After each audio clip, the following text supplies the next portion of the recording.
오늘 계속 그 사도행전 말씀 진행하겠습니다. 사도행전을 피시죠. 사도행전 5장입니다.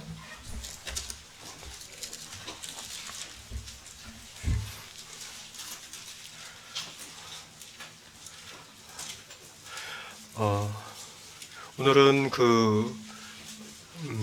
주제를 먼저 말씀을 드려야 되겠습니다. 하나님이 기뻐하시는 물질, 하나님이 싫어하시는 물질, 이런 주제로 같이 이렇게 말씀을 나누기를 원합니다. 물질 하면 왠지 이렇게 우리의 많은 관심사이기도 하고, 또 초대교회 때 어떻게 물질들을 통해서 하나님이 일들을 이루셨는가에 대해서 이렇게 포커스를 두시고 보시면 좋겠습니다. 사도행전 5장 1절부터인데요. 다 읽지는 않고요. 1절부터 5절까지만 읽겠습니다. 시작. 하나니라는 사람이 그의 아내 삽비라와 더불어 소유를 팔아 그 값에서 얼마를 감춤해 그 아내도 알더라. 얼마간 가져다가 사도들의 발 앞에 두니 베드로가 이르되 아나니아야, 어찌하여 사탄이 내 마음에 가득하여 내가 성령을 속이고 땅값 얼마를 감췄느냐. 땅이 그대로 있을 때에는 내 땅이 아니며 판 후에도 내 마음대로 할 수가 없더냐. 어찌하여 이 일을 내 마음에 두었느냐. 사람에게 거짓말한 것이 아니요 하나님께로다. 아나니아가 이 말을 듣고 엎드러져 혼이 떠나니 이 일을 듣는 사람이 다 크게 두려워하니라. 제가 사도행전 쭉 진행하면서 중간중간에 빼뜨린 말씀이 있습니다. 이 말씀 할 때까지 기다리려고 일부러 그 말씀을 빠뜨렸는데요. 오늘 물질에 대한 부분들이 연결이 되기 때문에 물질 사용으로 인해서 초대교회의 그 풍성함과 나눔과 배품으로 인해서 여러 역사들이 있었기 때문에 이 말씀을 하면서 같이 연계시키려고 했어요. 그때 뺐던 말씀은 사도행전 2장입니다. 2장 43절부터 47절입니다. 같이 읽겠습니다. 사람마다 두려워하는데 사도들로 말미암아 기사와 표적이 많이 나타나니 믿는 사람이 다 함께 있어 모든 물건을 서로 통용하고 또 재산과 소유를 팔아 각 사람의 필요를 따라 나눠주며 날마다 마음을 같이하여 성전에 모이기를 힘쓰고 집에서 떡을 떼며 기쁨과 순전한 마음으로 음식을 먹고 하나님을 찬미하며 또 온 백성에게 칭송을 받으니 주께서 구원받는 사람을 날마다 더하게 하시니라. 42절 말씀이 이제 그 말씀에 대한 아주 시스템적으로 아주 잘 이루어진 말씀이기 때문에, 축약된 말씀이기 때문에 42절 같이 읽겠습니다. 그들이 사도의 가르침을 받아 서로 교제하고 떡을 떼며 오로지 기도하기를 힘쓰니라. 자, 여기를 쉬시고요.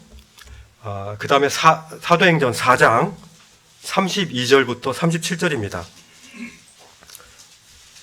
이 말씀 그때 안 했죠? 자, 32절 서로 물건 통용하는 부분이에요. 32절 시작. 믿는 무리가 한 마음과 한 뜻이 되어 모든 물건을 서로 통용하고 자기 재물을 조금이라도 자기 것이라 하는 이가 하나도 없더라. 사도들이 큰 권능으로 주 예수의 부활을 증언하니 큰 무리가 은혜를 받아 그 중에 가난한 사람이 없으니 이는 밭과 집 있는 자는 팔아 그 판 것의 값을 가져다가 사도들의 발 앞에 두매 그들이 각 사람의 필요를 따라 나누어 줌이라. 36절 37절 같이 읽을까요? 구브로에서 난 레이족 사람이 있으니 이름은 요셉이라. 사도들이 일컬어 바나바라. 번역하면 위로의 아들이라 하니 그가 밭이 있음에 팔아 그 값을 가지고 사도들의 발 앞에 두니라. 자, 오늘 말씀 6장 7절도 한번 같이 읽겠습니다. 말씀이 한번 이렇게 초대교회의 물질의 활용이, 하나님 기뻐하시는 물질의 활용이 어떠한 결과를 가지게 됐는지 보시면요. 6장 7절을 같이 읽겠습니다. 하나님의 말씀이 점점 왕성하여 예루살렘에 있는 제자의 수가 더 심히 많아지고 허다한 제사장의 무리도 이도에 복종하니라. 6장 1절도 한번 읽어보실까요? 그때 제자가 더 많아졌는데 헬라파 유대인들이 자기 가부들이 매일 구제에 빠짐으로 히브리파 사람을 원망하니. 일반적으로 우리는 이 초대교회를 저희 교회의 아주 이상적인 모델로 이렇게 여깁니다. 저는 그렇게 여기는데 여러분은 어떠신가 모르겠네요. 여러분들은 이상적인 교회 다니십니까? 저는 아닌데. 이상적인 교회라고 그래도 생각하는 게 초대교회죠. 왜냐하면 그 당시에 자신의 모든 전 재산을 그냥 팔아서 사도들의 손에다 쥐어지지 않고 발에다 쥐어졌어요. 왜 발 앞에다 쥐어졌을까요? 물질의 위치는 그 정도입니다. 물질이 귀하게 사용되어지면은 머리까지 올라갈 수 있지만 그 물질을 드릴 때는 우리는 가장 겸손한 그런 자리에다 놓아야 되는 거죠. 그죠? 그 당시에 이제 자신의 모든 재산을 팔고 사도들의 발 앞에 놓는 것이 흔했습니다. 그래서 굉장히 흔한 상태였어요.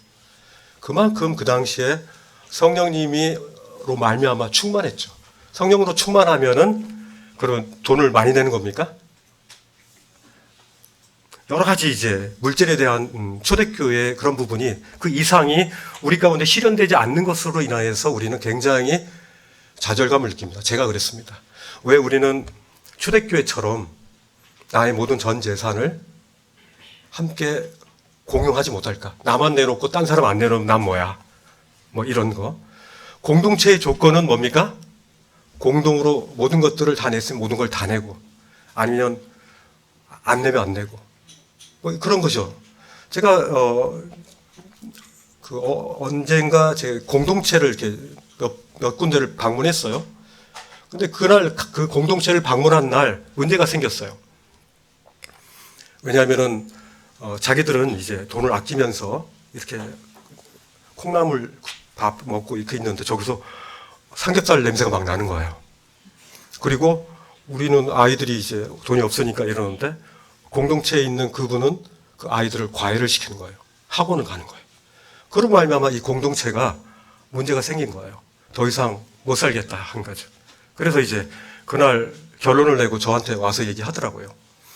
3분의 1만 자신의 재산의 3분의 1을 내려놓고 공동체를 계속하기로 했습니다. 이렇게 그러더라고요.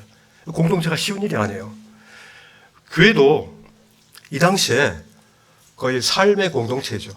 왜냐하면 날마다 마음을 같이 하여 같이 음식을 같이 먹고 또 떡을 떼고, 떡을 뗀다는 건 뭡니까? 주님을 기억하고 기념했다는 뜻이잖아요. 삶이 이게 거의 교회와 함께 연관되어져 가지고 삶이에요. 그 자체가. 그래서 이제 자신의 모든 재산이 여기에 뿌려지는 것은 자신의 자기 집이에요. 그게. 과연 초대교회에 그런 실행했던 그 표면적인 것들을 과연 우리는 할 수는 없어도 우리는 이 초대교회의 모습을 통해서 이 물질에 대해서 과연 우리가 어떻게 그럼 해야 되는 것인가에 대한 그런 의문점이 좀 들잖아요. 그죠? 한번 정리해 볼 필요는 있다는 생각이 돼요. 제가 오늘 들려지는 말씀은 이 말씀에서 아주 부분적으로 보여질 겁니다. 이 부분적인 거지만은 이 부분적인 걸 통해서 우리가 하나님 앞에서 하나님이 기뻐하시는 물질, 하나님이 싫어하시는 그런 물질의 활용에 대한 이런 부분들을 우리는 좀 분별하기를 원하는 마음이 있어요. 이 성령의 역사들이 굉장히 놀랍지 않았습니까? 이 사도행전 2장 41절에 보면 3,000명이 베드로의 설교에 의해서 침례를 받는 역사가 생깁니다. 또 4장 4절에 보면요, 5,000명의 새로운 신자들이 생겼다 그래요. 적어도 8,000명의 사람이 예루살렘에서 웅성웅성대면서 이 남자들만 이 정도니까 그 여자들도 또 아이들도 구원받는 사람들이 얼마나 많았겠어요. 이들의 헌신과 이들의 기도와 이들이 주님을 향해 부르짖는 그 기도의 소리들이 얼마나 놀랐겠습니까? 예루살렘이 난리 났습니다, 지금. 그런데 이들 가운데서 이런 양적인 부분들이 증가를 했지만은 과연 질적인 부분은 어땠냐 한번 볼 필요가 있습니다. 오늘 본 6장 1절이나 6절에 보니까 7절에 보니까 제자의 수가 더 심히 많아졌다고 그랬지 않습니까?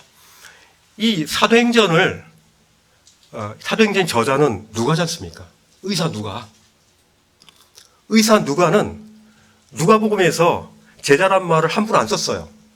심지어 누가복음 10장에서 70인의 그 사람들을 보낼 때도 그들을 제자라고 얘기하지 않았습니다.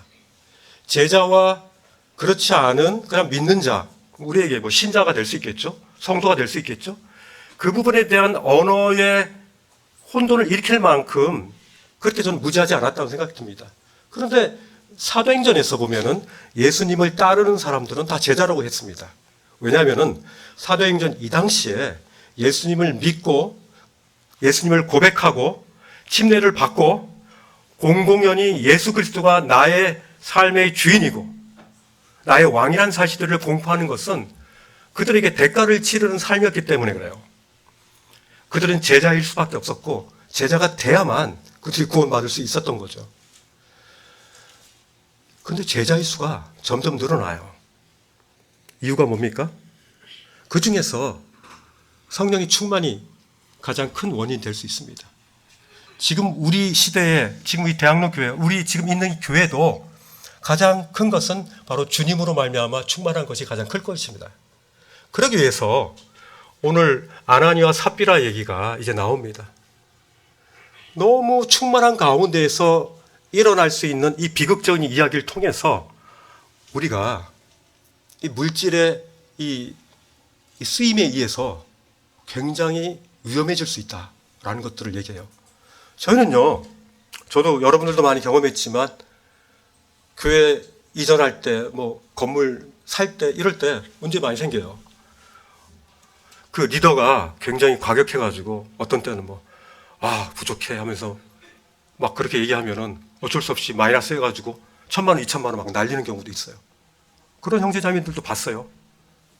저도 그랬고요. 그렇지만은 주님 그게 급한 일이라 생각되기 때문에 그렇게 진행했단 말입니다. 그러나 과연 그런 헌금, 그런 헌신이 과연 주님이 기뻐하시는 거냐? 저는 그렇게 생각하지 않아요. 헌금에 대한 우린 하나님의 시각으로 과연 우리는 헌금을 어떻게 해야 될 것인가? 물질을 어떻게 활용해야 될 것인가? 우린 물질에 하나님 기뻐하시는 물질이라고 한다면은 이 교회뿐만 아니라 이 가정과 직장에서도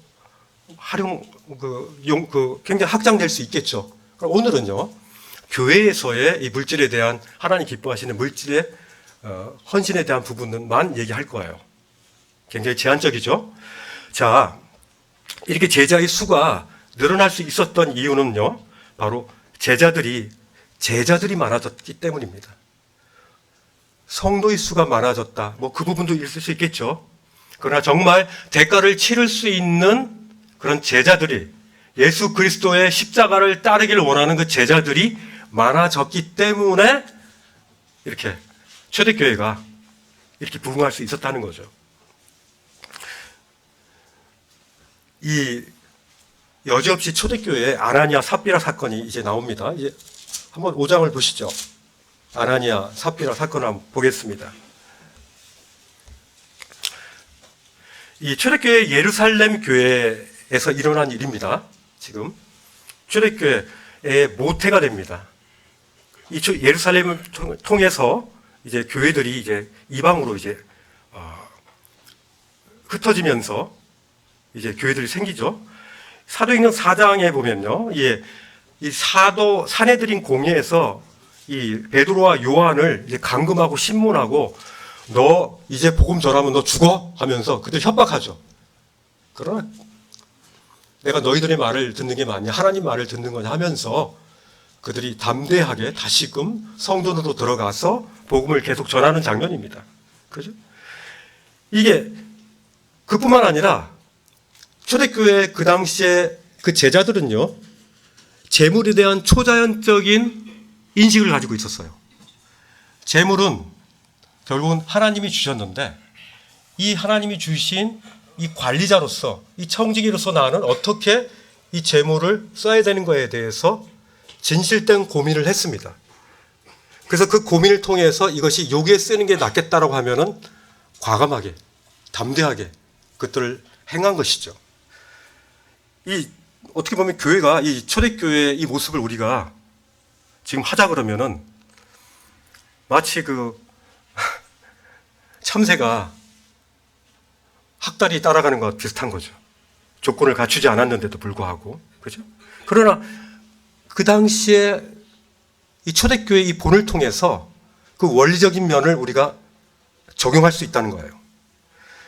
이 5장 1절에 보세요. 아나니아라는 사람이 그의 아내 삽비라와 더불어 소유를 팔았습니다. 땅을 판 거예요. 근데 문제가 있습니다. 그 값에서 얼마를 감췄어요. 그 아내도 알았습니까? 몰랐습니까? 그 아내도 알았다라고 써 있어요.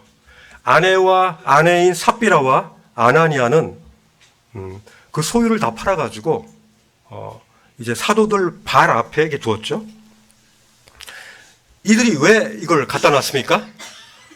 지금 많은 사람들의 이름이 있는데 유일하게 4장 36절 37절에 모든 사람들도 다 이렇게 사도들이 발 앞에 자기 제사를 이렇게 내려놨는데 유일하게 바나바라는 사람의 이름이 여기 올라가요. 그죠? 특이하죠? 바나바라는 사람의 이름을 등재시킨 이유가 있을 거란 말입니다. 성령님께서 이 바나바라는 이름을 이 4장 36절 37절에 집어넣은 이유가 있어요.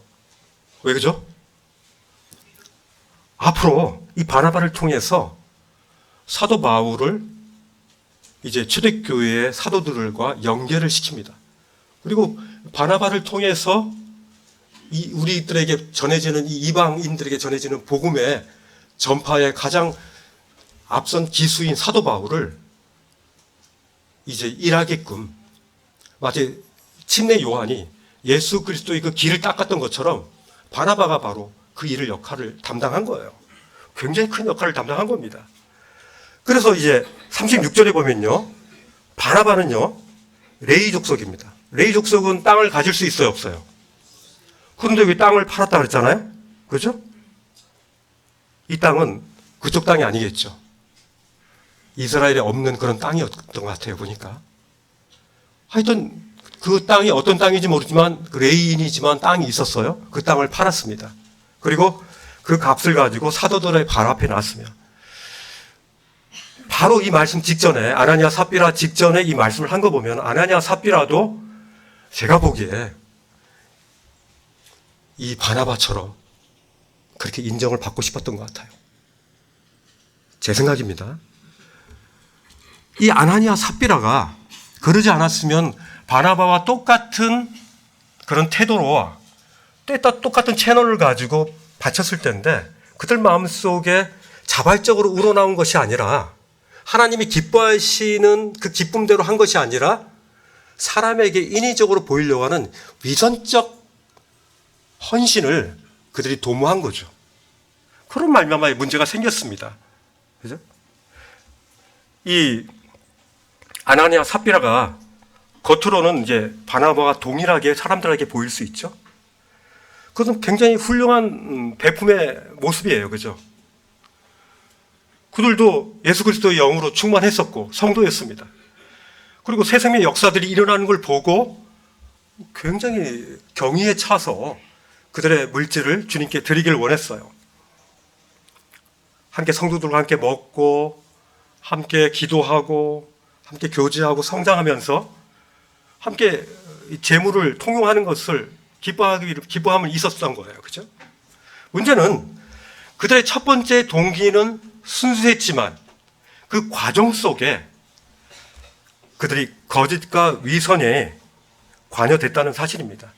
그럼 그 사탄 마귀가 그들의 마음 속에 있는 그 순수함을 오염시켰다는 거죠. 그런데 그것에 대해서 그들이 물리치지 않고 그 부분을 그대로 행했다는 거예요. 아나니아 삽비라 부분은요, 3절에 보니까 베드로가 어떻게 들춰냅니까? 내 마음에 사탄이 가득하다라고 얘기합니다. 내 마음에 사탄이 가득하다. 예수님께서 베드로한테도 이 말씀했죠. 왜냐하면 휴머니즘적인, 인간적인, 너무나 인간적인 마음이 막 꾸리꾸리 하잖아요. 그죠? 막 이렇게 인간적인 것은 왠지 친근감이 있잖아요. 자연스러운 것 같고. 근데요, 그건 있지만은 하나님 나라에서 진리와 위배되는, 진리와 이렇게 반대적으로 가는 그 부분에 대해서는 확고함이 필요한 겁니다. 내 마음에 사단이 가득 찼다는 건 뭡니까? 바로 자신의 의도는, 동기는 좋았지만 그 과정 가운데서 하나님을 속이려고 하는 그 거짓의 영이 함께 있었다는 겁니다. 이게 그 이전에 있었던 이 아나니아 삽비라의 그 영 속에 이 사탄의 영이 가득한 것을 의미합니다.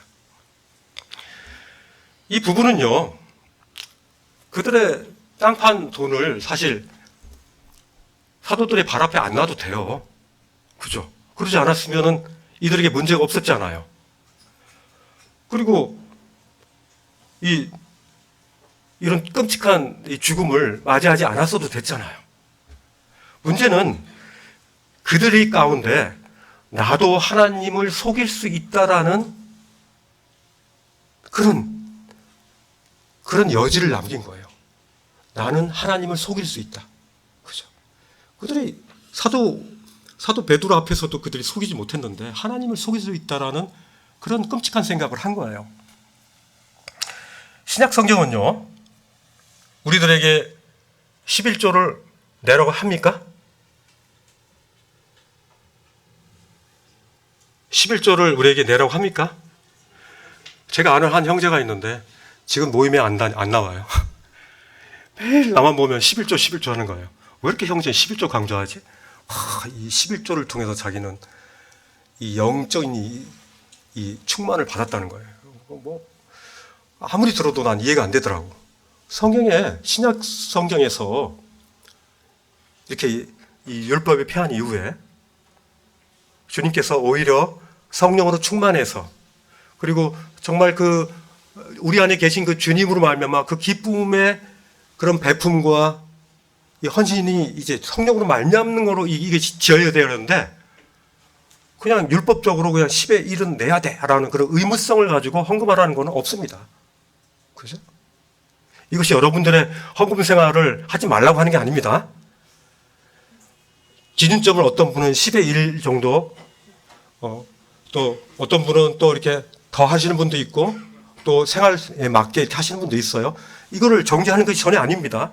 그러나 성경에서는 이 헌금에 대해서 강요를 하는 것이 아니라 자발적 헌신을 성경은 요구하고 있다는 거예요. 그것이 신약 성경의 원리입니다. 자발적으로 후하게 드리라는 거예요. 그죠? 이게 사도행전 4장 32절, 35절에 나와 있는 거예요. 이 믿는 무리가 한 마음과 한 뜻이 되어서 자기 있는 것들을 막 통용하는 거예요. 이거 먹어봐, 이거 좋아, 하면서 막 나누는 거예요. 이것을 신약 성경에서는 이것이 하나님 기뻐하는 재물의 통용이라고 얘기하는 거예요. 그들도 바나바와 같이 사람들한테 인정받고자 하는 마음이 있었던 것 같아요. 그러면 바나바의 헌신의 원리를 그대로 따라야 되는데, 아마 아나니아와 삽비라가 이렇게 얘기했으면 어땠을까요? 베드로 형제님, 제가 이번에 땅을 팔았어요. 근데 돈이 생겼는데요. 제가 이 돈의 그 일부를 제가 주님의 나라를 위해서 쓰고 싶습니다. 하고 사도 베드로 앞에 이렇게 내려놨어요. 뭐가 문제입니까? 정말 아름다운, 하나님께 아름답고 기쁨이 되는 헌금이었어요. 그런데 왜 그랬을까요? 삽비라는 아나니아는 왜 그랬을까요? 이런 장면을 보면요, 교회 안 다니는 사람들은 이해를 못해요. 자기 돈 내고, 자기 돈 내고도 죽네 하면서, 아니 자기 돈 내고 좀 주고 많이 주고 그거 자기 마음이 자기 돈 자기 마음대로 하는데 왜 죽여? 하면서 이해가 안 될 거예요. 그러나 이 아나니아 삽비라 사건을 통해서 우리는 이 물질 속에서 하나님을 속이는 물질과 안에는 하나님을 기쁘시게 하는 이 자발적인 물질이 있다는 것들을 우리는 분별할 수 있게 되는 거예요. 그래서 이 원리를 우리는 좀 발견하자는 거예요. 하나님을 속이고 사람의 칭찬과 인정을 받기 위한 동기로 이런 물질이 진행된다면요, 하나님은 이런 물질 전혀 원하지 않아요. 제가 예전에 이 조그만 젤리들을 한 아이한테 줬어요. 근데 이 아이가 얼마나 좋아요. 젤리 한 봉지가 있으니까. 근데 얘가 이렇게 먹다가 하나 먹다가 딴 애가 이제 오죠. 나 하나만 줘 하니까 멈칫하죠. 왜냐하면 이 젤리, 내가 누릴 수 있는 이 풍요로운 젤리가 이제 내가 그 즐거움을 하나를 뺏기게 되는구나 하면서 엄청나게 슬퍼지죠. 근데 얘가요, 아직도 있으니까 이렇게 줬어요. 근데 그 아이가 너무 기뻐하는 거예요. 아, 너무 맛있다 하니까 또 줘. 그리고 또 저 아이들도 오니까 너무 좋아하니까 또 줘. 자기는 별로 못 먹었어요. 그런데 자기에 있는 젤리를 나눠주니까 많은 그 아이들이 기뻐하면서 그 풍요로움을 느끼는 거예요. 자기가 그 젤리를 다 먹었으면 어때요? 체했을 거야, 아마. 그리고 막 배가 아팠을 거예요. 그래, 나눠줌의 이 기쁨을 이 아이는 아는 거예요. 제가 또 주일학교를 오래 했기 때문에 제가 또 다른 케이스가 있죠. 줬는데 뭐 맛있는 것 때문에 무슨 지폰가 뭘 줬던 거, 뭐 오징어 그런 걸 주는 것 같아. 근데 얘가 이걸 가지고 가더니 막 가져가더니 저런 이런 데 가는 거예요. 이런 데. 구석 가가지고 구석지에 가가지고 고소를 이렇게 혼자 먹고 있어. 야, 너 뭐하니? 일단 말도 안 해. 빨리 입에 집어넣는 거야. 과연 어떤 아이가 행복한 건가요? 다 먹었다고 행복할까요? 하나님께서 과연 우리에게 주시는 물질이 과연 우리가 다 먹고 다 누리고 하는 것이 그것이 하나님이 기뻐하실 거예요? 사도행전 5장 4절에 보면요, 5장 4절 말씀에 이제 네 마음대로 할 수 있는 걸로 왜 이렇게 하니? 그렇게 얘기하죠. 네 마음대로 할 수 있잖아. 네 땅 아니야, 네 땅. 그리고 네 땅 있는데 왜 네 땅 가지고 왜 이렇게 네 마음대로 할 수 있는데 어찌 이런 거짓이 네 속에 있냐? 이렇게 얘기하는 거죠. 네가 하는 것은 지금 하나님께 거짓말하는 거야 하고 얘기하는 거죠. 3시간 지난 후에 이 일 있으면 어떻게 됩니까? 아나니아가 이 말을 듣고 엎드러지면 혼이 떠난다. 혼이 떠난다는 건 뭡니까? 이 육체가 있는데 이 정신이 떠난다는 것은 죽었다는 걸 뜻하죠. 그죠? 이게 빠져나간 거예요, 혼이.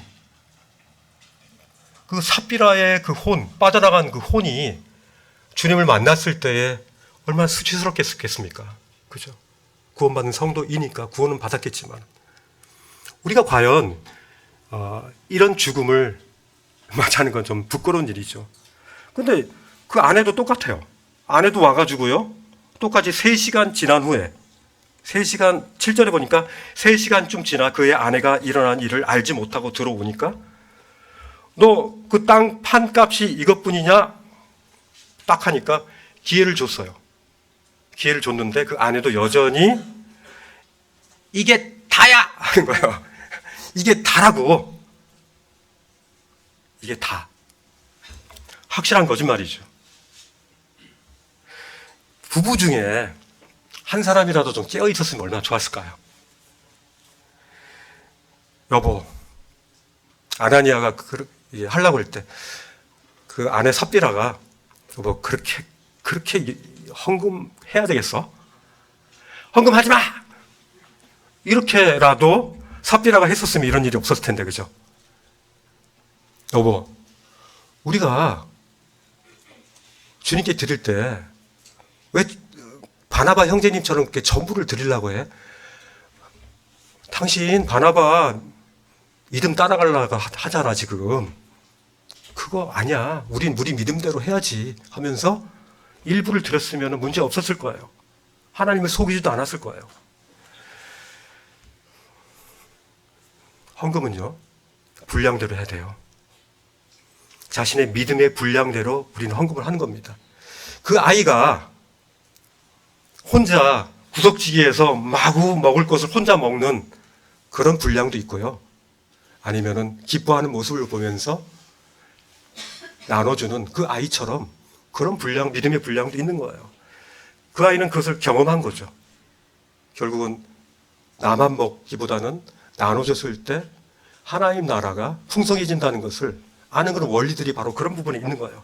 시편 51편 한번 보세요. 시편 51편. 빨리 읽겠습니다. 시편 51편 10절에 보면은 하나님이여 내 속에 정한 마음을 창조하시고 내 안에 정직한 영을 새롭게 하소서.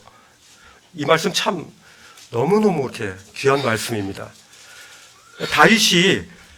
다윗은요, 우선순위를, 하나님과 자기 사이의 우선순위를 잘 아는 사람이었어요. 그가 기도한 것은요, 내 속에 정한 마음, 깨끗한 마음, 정한 마음을 창조해 달라고 합니다. 우리 내면은요, 창조는 뭡니까? 창조는요, 없는 거에서 있게 하는 거예요. 내 속에 이 정한 마음이라는 것을 만들 수 있는 재료가 내 안에 없다는 거예요. 그렇기 때문에 하나님께서 내 안에 나에 있는 것을 가지고, 재료를 가지고 만든 것이 아니라 하나님 자신이 창조해 달라는 거예요. 무슨 마음을? 깨끗한 마음을, 정한 마음을, 정결한 마음을. 이 말씀이 참 놀라운 거예요. 우리 안에는요, 그런 재료들이 없어요. 그 이후에요, 다윗은 내 안에 정직한 영을 새롭게 해달라고 했어요. 어제 정직한 영이 있었는데요, 그거 소용없어요. 바로 오늘 새롭게 해달라고 하는 거예요. 우리의 영은요, 계속 성령으로 말미암아 주님의 말씀으로 말미암아 다시금 새롭게 되는 게 필요해요. 하나님이 기뻐하시고 거룩한 제사로 우리 몸이 드려질 때 다시금 우리를 산 제물로 우리가 다시금 주님 앞에 드려지는 것이 한 번 일회성으로 끝나는 것이 아니라는 얘기예요. 계속 지속되는 거예요. 비록 우리가 새 생명의 사람이 되었죠. 그리고 나는 죽고 그리스도가 내 안에 사는 삶을 살게 되었지만 아직 나에게 육신이 있어요. 그 육신은요, 오직 그리스도의 영이신 성령님께서 내 안에서 왕으로 통치를 하셔야 되는 거예요. 아까도 위에서 연대기에서 그런 말씀했지만 우리는요, 우리의 통치권을 주님께 이양했죠. 우리의 통치권자는 우리 주님이시죠. 그런데요, 우린 종종 주님 몰래 내 도장, 인장 찍고 그 일을 진행해요. 그러지 않으세요? 나만 그러나 보다. 주님 도장 안 찍고 자기 도장 찍고 한다고. 그거는 통치 영역을 위배했기 때문에 우리 마음속에 힘들어져요. 지속되면 침체가 일어나요. 왜 나는 하나님 앞에서 이렇게 무기력할까? 그것은 하나님의 통치 영역이 제대로 이루어지지 않았기 때문이에요. 자기가 왕이 되어서 자기 마음대로 한 거예요. 그것이 바로 우리의 침체의 원인인 거예요. 우리는요, 신부는 왕자이지만 길거리에 나와서 거지처럼 살면요, 거지예요. 거지 그리스도인. 봤습니까? 거지 그리스도인. 자신의 신부는 왕자이지만 이게 뭔가 하고 호기심으로 길거리에 나와가지고 가다가 길을 잃어버렸어. 그러면 거지처럼 그냥 한 끼 한 끼 걱정해야 하는 거지처럼 사는 거예요. 그렇게 평생을 살다가 가시는 분들도 있어요. 우린 경계해야 됩니다. 신부는 왕자이지만 실상은 거지처럼 사는 것. 그래서 우리는 다윗과 같이 겸손하게 기도할 필요가 있어요. 왜냐하면 우리 속에 있는 이 정결함이 오염되었기 때문에 그래요. 우리 속에 있는 정직한 영이 심히 망가졌기 때문에 그런 거예요. 그래서 다윗과 같이 기도해야 돼요. 우리가 겸손치 않으면 우리가 난 새 생명이잖아, 나는 죄를 지어도 나의 죄가 이미 다 용서되어졌잖아 하면서 그 당당함은 인정하지만은 실상은 자기가 왕이 되어서 사는 거예요. 오직 예수 그리스도께서 우리의 삶을 주관하셔야만 되는 거예요. 그래서 예수 그리스도의 힘으로, 예수 그리스도의 그 영으로, 이 인생의 행로를 정결하고 정직한 영으로 우리는 담대함으로 살아갈 수 있는 거죠. 왜 이렇게 위축됩니까? 그의 영이 혼탁 가운데 있기 때문에 그런 거예요. 섞여서 그래요. 성경에서 보면은 섞인 그건 포도주를 싫어하시는 거예요. 물탄 포도주 같이 맛 없는 소금처럼 값어치 없이 그 빛이 먼지가 끼어가지고 제대로 된 빛을 발하지 못하는 거예요. 우리가 있는 그 현장에서. 사무엘하 12장 보십시오. 사무엘하 12장을 보겠습니다. 사무엘하 12장 1절부터 14절 보면요, 다윗이 범죄했을 때 선지자 나단이 출연합니다. 범죄했죠. 밧세바를 범했어요. 그리고 자기가 사랑하는 정말 사랑하는 그 부하를 또 전쟁에서 죽이게 했죠. 이 나단 선지자가요, 이 나단 선지자처럼 어떻게 보면 베드로도 아나니아와 삽비라에게 동일한 죄를 지적했어요. 근데 아나니아와 삽비라는요, 그냥 슬그슬그 넘어가려고 그랬죠. 그 죄에 대해서 그냥 가볍게 여긴 거예요. 하나님을 속인 죄에 대해서 가볍게, 죄를 경히 여기는 이런 부분은요, 하나님 그걸 가만 냅두시겠습니까? 근데 아나니아와 삽비라와 달리 나단 선지자가 이 다윗에게 뭐라고 했냐면은 당신이 그 사람이라 하면서, 그죠? 그 가난하고 어려운 집 가축을 죽인 것이 사람에 대해서 다윗이 동의하니까 당신이 바로 그 죄를 범한 그 사람이다라고 얘기하니까 다윗의 반응은 어떻습니까? 내가 여호와께 죄를 범하였습니다 라고 얘기합니다. 아나니아와 삽비라가 이런 반응을 보였으면 얼마나 좋았을까요? 내가 여호와께 죄를 범하였습니다. 이것이 바로 정결한 영이에요. 이것이 바로 정직한 영이라고요. 다윗이 얘기했던.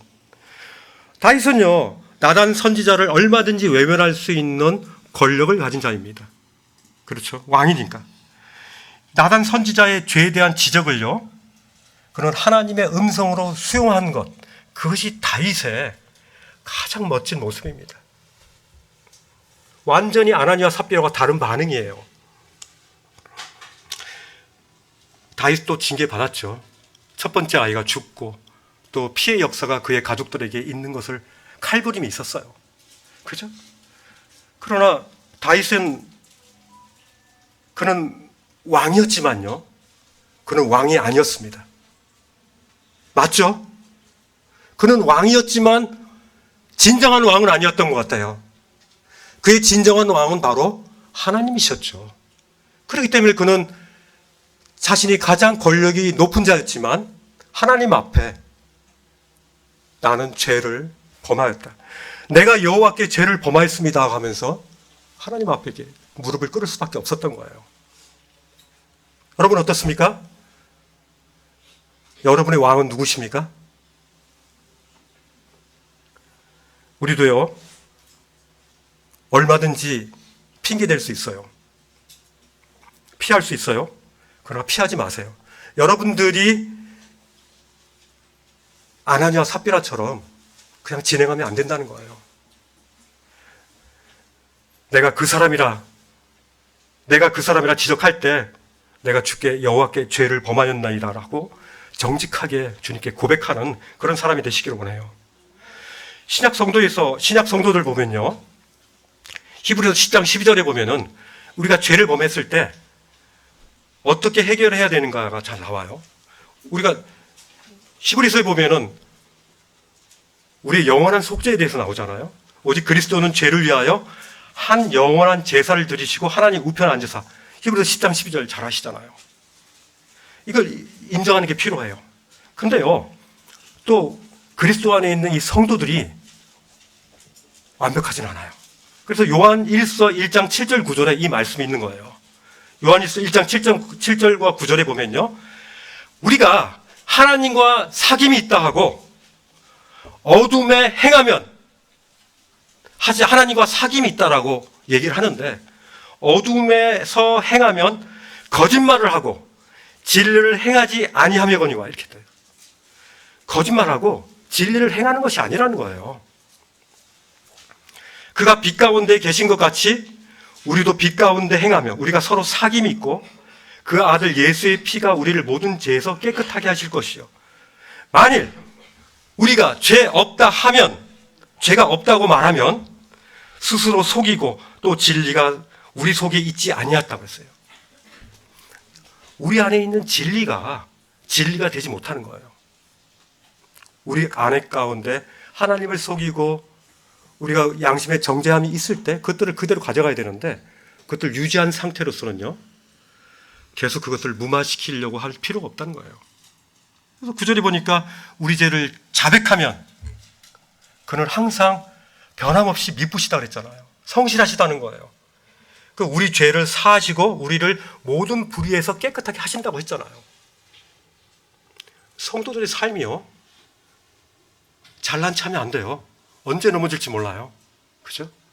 항상 우리는 경계태세를 갖춰야 돼요.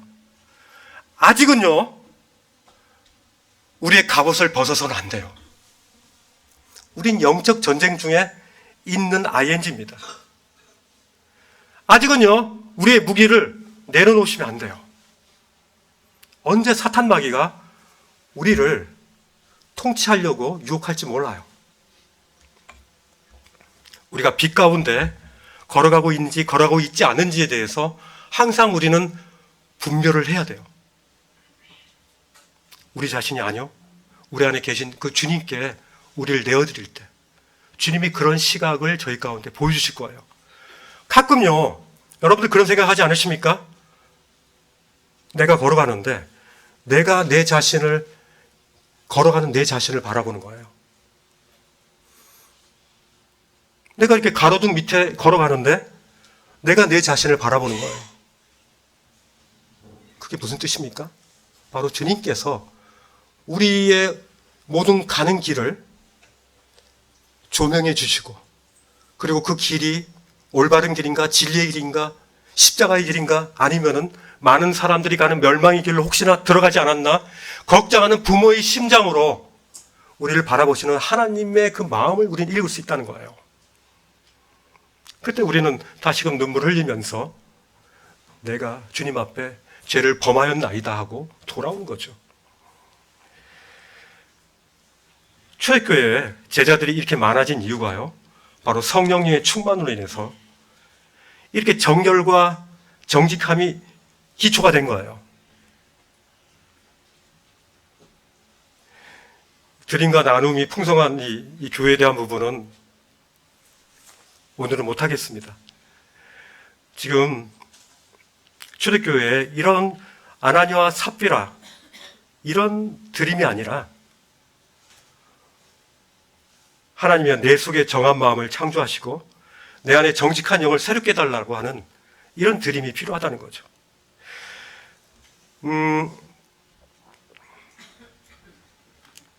물질은요, 하나님 나라를 위해서 매우 필요해요. 그렇죠? 왜냐하면 나의 몸은 또 하나님의 성전이고 우리의 가정도 또 하나님의 나라에서의 작은 교회예요. 여러분들이 가정을 가지셨을 때 그 가정은 하나의 작은 교회입니다. 그 작은 교회가 건강하지 않으면요, 교회는 절대로 건강할 수 없습니다. 가정은 작은 교회입니다. 그리고 이 대학로 이 모임도, 그리고 지금도 동시에 전 세계적으로 함께 주님을 예배하고 주님을 기뻐하고 주님께 찬양 드리는 이 전 세계적인 이 교회 모임, 이 몸된 교회들이 있어서요, 물질은 굉장히 중요한 겁니다. 이 이 물질을요, 이 초대교회 때는 이 날마다 마음을 같이 해서 교제하고 싶어서 이렇게 자신의 것들을 드리면서 함께 나눈 거예요. 그러니까 이 사람들이 어떤 칭찬이 있었냐면요, 주변 사람들로부터 칭송받았다고 했어요. 칭송이 뭡니까? 호감 받았다는 거죠. 호감. 주변에서 쟤네들 뭐 이렇게 모이는데 뭐 하지 하는데 관심을 가진 사람들이 있었을 거 아니에요.